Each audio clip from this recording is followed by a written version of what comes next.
Des milliers de réfugiés nigérians continuent de vivre dans des camps de fortune au Tchad 2 ans après avoir échappé au raid de Boko Haram. Boko Haram a essayé d'établir un État islamique dans le nord-est du Nigeria. Awali, un réfugié nigérian vivant au Tchad, gagne environ $10 par semaine dans la vente de poissons.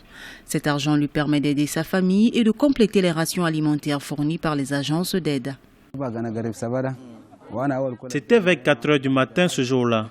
Et je me demandais pourquoi mon père n'était pas revenu de ses prières du matin. Je me rappelle avoir entendu des coups de feu.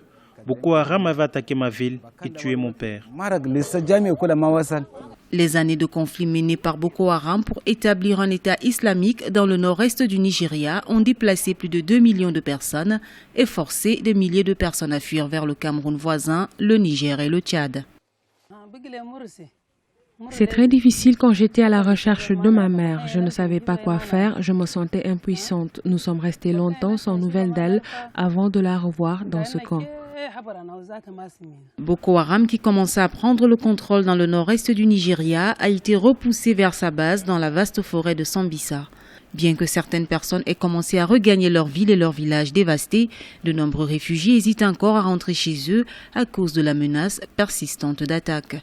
Le conflit a séparé environ 20 000 enfants de leurs parents. 5 000 ont depuis pu rejoindre leur famille.